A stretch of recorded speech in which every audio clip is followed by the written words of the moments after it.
Hey everyone, how are you? I hope you all are fine. So today we are going to start new lecture of transition metal in catalysis. क्या चीज? New lecture. So in this video we will going to discuss Wacker process. क्या चीज? Wacker process. तो ये बड़ा ही important topic है, आपके exam में अक्सर सेमेस्टर एग्जाम में पूछा जाता है। तो हम लोग एक एक करके इसको क्या करते हैं, डिस्कस करते हैं। इसमें वैकर प्रोसेस में हमको क्या क्या चीजें पढ़नी है उसको थोड़ा सा पहले आप सुन लीजिए। क्या होता है वैकर प्रोसेस, सबसे पहले हम लोग वो देखेंगे। उसके बाद फिर बात करेंगे वैकर प्रोसेस का रिएक्शंस, एंड देन बात करेंगे उसका हम लोग की उसमें हम लोग कौन कौन सा कैटलिस्ट यूज करते हैं, कौन कौन सा को कैटलिस्ट यूज करते हैं। यहाँ पे एक तो को कैटलिस्ट नाम का चीज नया इंसर्ट होता है, उसके बारे में हम लोग क्या करेंगे, डिस्कस करेंगे, एंड देन उसका रिएक्शंस मैकेनिज्म्स भी देखेंगे। तो चलिए हम लोग एक एक करके स्टार्ट करते हैं। तो सबसे फर्स्ट हम लोग बात करते हैं कि वैकर प्रोसेस का डेफिनेशंस क्या होता है। इसका डेफिनेशंस को सबसे पहले आप समझिए। इसका डेफिनेशंस होता है कि मॉलिक्यूलर ऑक्सीजन का एडिशन होना एल्कीन में in the presence of catalyst, उसी को बोलते हैं वैकर प्रोसेस। क्या बोले, फिर से सुनिए। मॉलिक्यूलर ऑक्सीजन जो है एल्कीन में क्या करता है, एल्कीन के साथ एडिशंस करता है, इसके प्रेजेंस में, कैटलिस्ट के प्रेजेंस में, उसी को बोलते हैं वैकर प्रोसेस। और ये जो वैकर प्रोसेस नाम दिया गया है, ये एक वैकर नाम के साइंटिस्ट के थ्रू दिया गया है। वैकर नाम के एक साइंटिस्ट थे, उन्हीं के नाम पे ये प्रोसेस दिया गया है। तो उम्मीद करते हैं कि आपको वैकर प्रोसेस समझ में आ गया होगा। कुछ नहीं, मॉलिक्यूलर ऑक्सीजन का एल्कीन के साथ एडिशन होना in the presence of catalyst, उसी को बोलते हैं वैकर प्रोसेस। इसका डेफिनेशन लिखा हुआ है, आप समझ सकते हो। अब बात करते हैं इसका रिएक्शंस। ये देखिए आपके पास एल्कीन है, एल्कीन में हम लोग क्या कर रहे हैं कि मॉलिक्यूलर ऑक्सीजन का एडिशन करा रहे हैं in the presence of catalyst. यहां पे जो कैटलिस्ट यूज होता है वो यूज होता है PDCl4 क्या यूज होता है, PDCl4 पैलेडियम का कॉम्प्लेक्स होता है। तो जाके आपका बनता है एल्डिहाइड। अब आपको एक बात हम और अच्छा सा बताने वाले हैं कि यहां पे वैकर प्रोसेस में एल्डिहाइड और कीटोन दोनों बन सकता है, मींस कार्बोनिल कंपाउंड बन सकता है, एल्डिहाइड भी हो सकता है, कीटोन भी हो सकता है। तो ये तो हम आपको एक एग्जांपल दे दिए एल्डिहाइड का। एक बात करते हैं हम लोग कीटोन का। ये देखिए आपके पास ये भी डबल बॉन्डेड एल्कीन है, इसका हम लोग क्या कर रहे हैं, यहां देखिए O2 लिखा हुआ है, मींस मॉलिक्यूलर O2 का एल्कीन में हम क्या कर रहे हैं, एडिशंस करा रहे हैं in the presence of PDCl2 catalyst. तो जाके आपका बन रहा है कीटोन, मींस हम जैसा बोले वही बात यहां पे लिखा हुआ है कि एल्डिहाइड और कीटोन हमको दो टाइप का प्रोडक्ट मिल सकता है वैकर प्रोसेस में। दोनों का एक एक रिएक्शंस दिखा दिए, और किसके प्रेजेंस में, कैटलिस्ट के प्रेजेंस में। यहां पे भी वही कैटलिस्ट, यहां पे भी वही कैटलिस्ट। इसी PDCl4 को PDCl2 भी आप लिख सकते हो, आपका मन। ठीक, बात बरोबर, दोनों का मतलब सेम है। एक चीज यहां पे नया यूज किया गया है, वो यूज किया गया है ये नीचे वाला टर्म, ये नीचे वाला टर्म। ठीक है, अभी अब आपको बताएंगे कि इसी PDCl4 को PDCl2 लिख सकते हैं, और इसी CuCl4 को CuCl लिख सकते हैं। तो ये क्या है, ये जो है आपका वो है को कैटलिस्ट। क्या है, को कैटलिस्ट। को कैटलिस्ट का क्या काम है भाई, जैसे हम लोग तो जानते हैं कि कैटलिस्ट का क्या काम होता है। कैटलिस्ट का काम क्या होता है कि कैटलिस्ट एक सबस्टांस होता है, वो किसी भी केमिकल रिएक्शंस में पार्टिसिपेट करता है, और पार्टिसिपेट करने के बाद उस केमिकल्स रिएक्शंस के रेट को या तो इंक्रीज करता है या तो डिक्रीज करता है, और रिएक्शंस कंप्लीट करने के बाद वो जैसा है जैसा का तैसा बाहर निकल जाता है। उसमें कोई चेंजेस नहीं होता है कैटलिस्ट में, बस वो रिएक्शंस के रेट को इंक्रीज और डिक्रीज कर देता है। वही बात करें को कैटलिस्ट का यहाँ पे क्या काम है।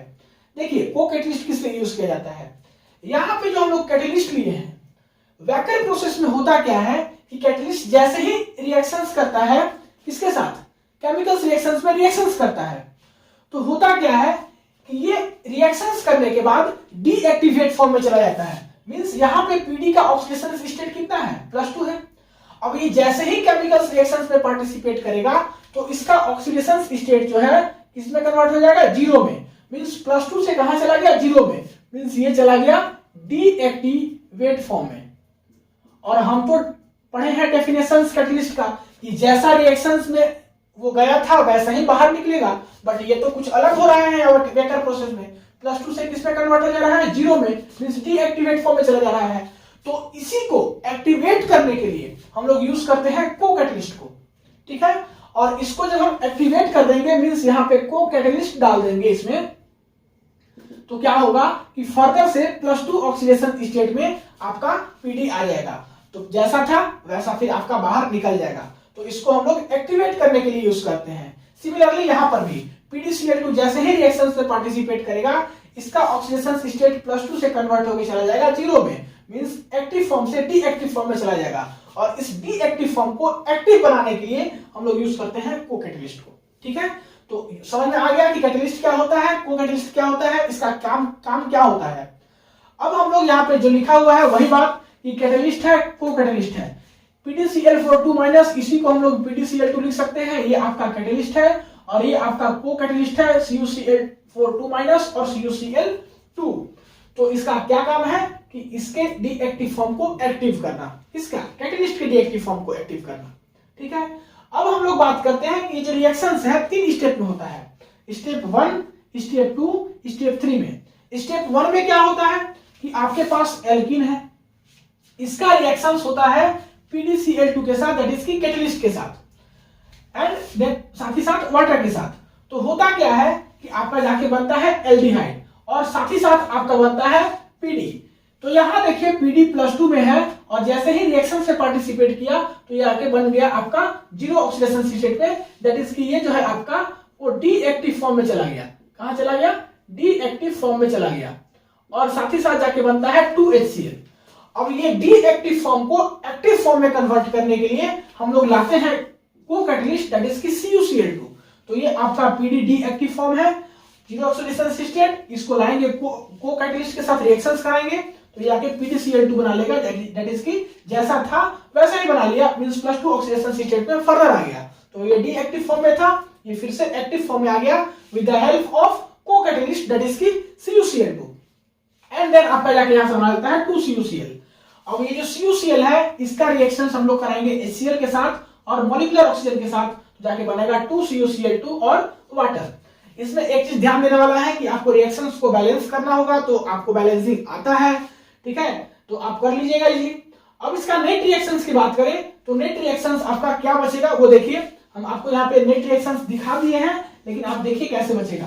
ये PdCl2 कैंसल, यहां से ये वाटर और यहां से ये वाटर कैंसल, ये CuCl2 कैंसल। अगर हम बात करें तो ये Pd0 और ये Pd0 कैंसल, यहां से ये HCl और यहां से ये 2HCl कैंसल, ये CuCl और फिर ये 2CuCl कैंसल। तो बचा क्या? यहां से बचा C2H4 दैट इज की एल्कीन, यहां से बचा हाफ O2 दैट इज की मॉलिक्यूलर ऑक्सीजन और जाके आपका बन गया CH3CHO दैट इज की एल्डिहाइड। तो हुआ क्या? बोले वही हुआ कि क्या होगा, मॉलिक्यूलर ऑक्सीजन का एल्कीन के साथ एडिशन होगा और जाके बनाएगा aldehyde in the presence of catalyst. और कैटलिस्ट क्या करेगा कि रिएक्शन से पार्टिसिपेट करेगा, रिएक्शंस के रेट को इंक्रीज करेगा, ये प्रोडक्ट बनाएगा और ये अपने आप निकल जाएगा, इसमें कोई फर्क नहीं पड़ेगा। तो वही क्या किया, कैटलिस्ट आया, इसका रिएक्शंस के रेट को इंक्रीज किया, ये प्रोडक्ट बनाया और कैटलिस्ट जैसा था वैसा अपना यहां से निकल के चला गया। अब ये रिएक्शंस में नहीं है, मींस जैसा था वो ऐसा निकल गया, बस क्या किया, इसके रेट ऑफ रिएक्शंस को इंक्रीज किया। ठीक है, तो यहां तक आपको समझ में आ गया होगा। अब यहां तक समझ में आ गया होगा तो मैकेनिज्म समझना बहुत इजी है। तो अब हम लोग बात करेंगे इसका मैकेनिज्म्स। तो वीडियो को पॉज करके यहां तक आप नोट कर लीजिए। अब बात करते हैं इसका मैकेनिज्म्स। चलिए मिटाएंगे, जल्दी से नोट कर लीजिए या तो फिर स्क्रीनशॉट ले लीजिए। 1 2 3। तो अब हम लोग बात करते हैं इसका मैकेनिज्म। क्या चीज? मैकेनिज्म।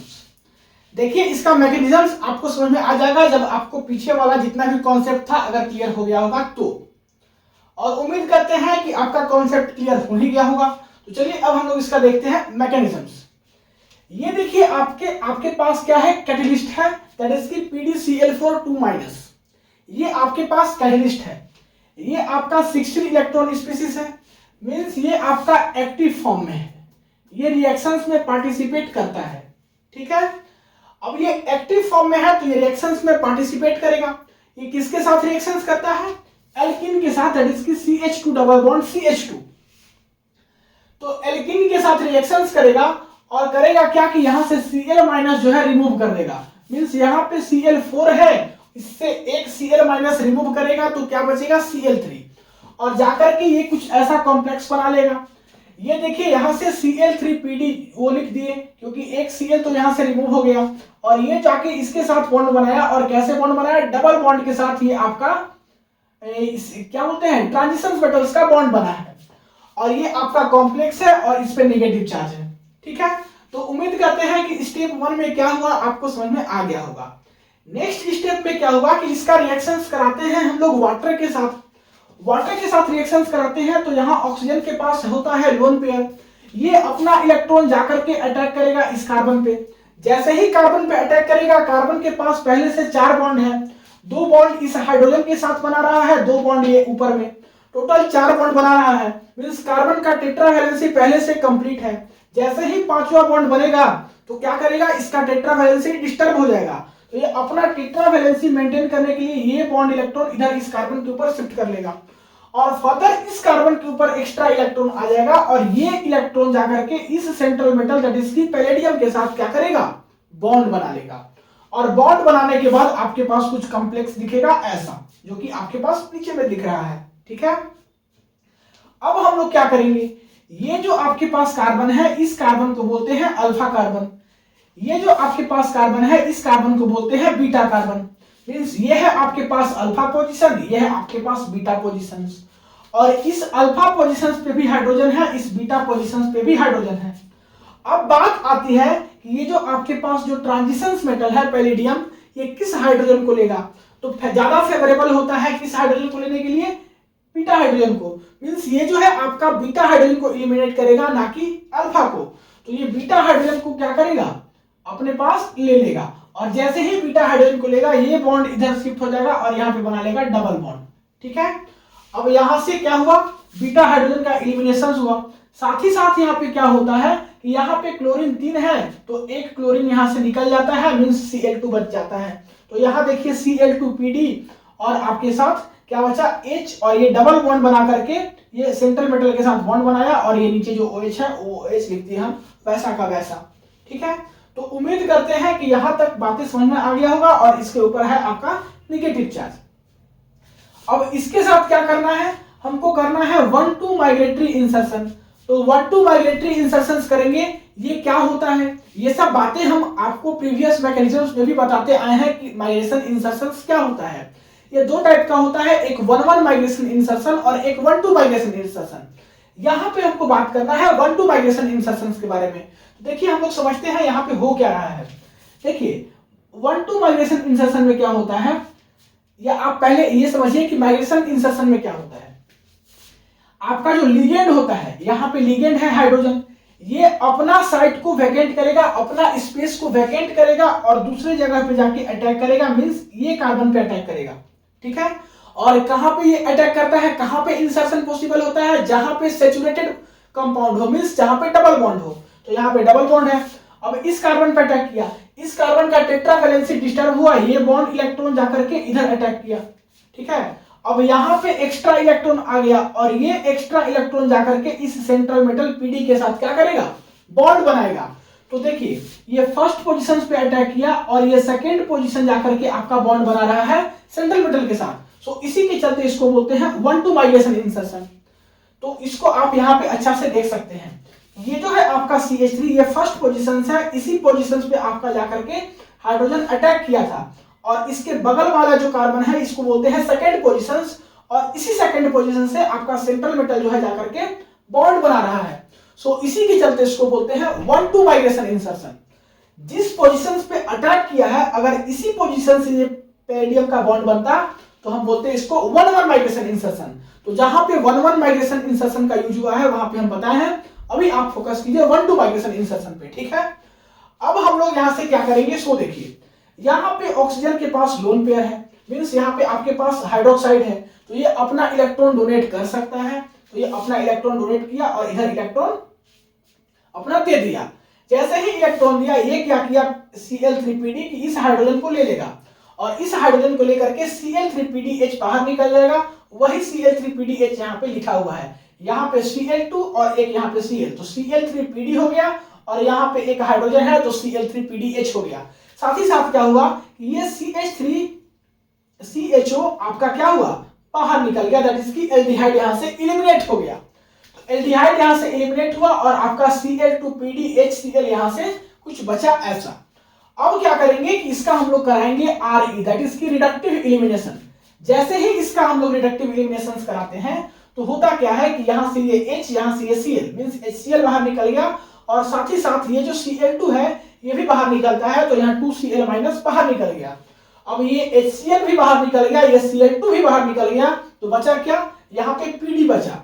और PD का जो है यहाँ पे ऑक्सीडेशन स्टेट था +2 में, अब ये PD किस में कन्वर्ट हो जाएगा, 0 में। मींस +2 से किस में कन्वर्ट हो रहा है, 0 में। और आपको हम बताए थे कि ये आपका जो कैटलिस्ट है वो किस में कन्वर्ट हो जाता है, डीएक्टिवेट फॉर्म में, मींस इसका ऑक्सीडेशन स्टेट 0 हो जाता है।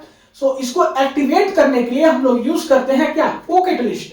और यहां पे हम लोग यूज करेंगे CuCl2, यह है आपके पास क्या, को कैटलिस्ट। इसी को कैटलिस्ट को यूज करते हैं किसके लिए, इस पीडी को एक्टिवेट करने के लिए, पैलेडियम को एक्टिवेट करने के लिए, क्योंकि यह डीएक्टिवेट फॉर्म में आ गया है। तो यहां पे होगा क्या कि Cu2+ जो है कन्वर्ट हो जाता है Cu+ में, एंड देन Cu+ जो है फर्दर कन्वर्ट होता है Cu2+ में। किसके प्रेजेंस में, हाफ O2 और 2H+ के प्रेजेंस में, और जाके आपका बनाता है H2O। तो उम्मीद करते हैं कि ये सब बातें आपको समझ में आया होगा। साथ ही साथ यहाँ पे 4Cl- जो है इंसर्ट करता है और जाके बना लेता है PdCl4 2-। तो जैसा कैटलिस्ट था वैसा ही आपको लास्ट में मिल गया, और ये रिएक्शंस के रेट को इंक्रीज और डिक्रीज भी कर दिया। तो यही होता है कैटलिस्ट का डेफिनेशन। और हम लोग यहाँ पे यूज किए थे को कैटलिस्ट। को कैटलिस्ट का काम क्या था, ये जो आपका डीएक्टिवेटेड क्या है कैटलिस्ट है, इसको एक्टिवेट करना, बस इतना ही बात है। तो यहां से आपको सीखने वाली बातें क्या क्या है, आपको खुद से क्या क्या वर्क करना है, आपको देखना है कि हर एक जगह ऑक्सीडेशन स्टेट क्या चेंज हो रहा है। यहाँ पे जो नेगेटिव का साइन दिए हैं, यहाँ नेगेटिव, यहाँ 2 नेगेटिव, यहाँ नेगेटिव, इसको चेक करना है कि सही है या गलत है, हो सकता है गलत हो। और फिर आपको चेक करना है कि कौन सा आपका कॉम्प्लेक्स कितना इलेक्ट्रॉन स्पीसीज है। ये सब बातों को आपको क्या करना है, याद रखना है। यहां से देखिए आपका क्वेश्चन कैसा आता है। सेमेस्टर एग्जाम में 10 मार्क्स में क्वेश्चन पूछा जाएगा। अगर आप यूजी के हो स्टूडेंट या पीजी के स्टूडेंट हो तो आपको 10 मार्क्स में क्वेश्चन पूछा जाता है कि वेक्टर प्रोसेस के बारे में बताइए। तो वेक्टर प्रोसेस के बारे में आपको वही बेसिक बात बताना है कि वेक्टर प्रोसेस होता क्या है, इसका डेफिनेशन, इसके पीछे जो हम लोग रिएक्शंस लिखे थे वो सब रिएक्शंस डिस्कस करना है, एंड देन आपको ये मैकेनिज्म्स डिस्कस करके दिखाना है।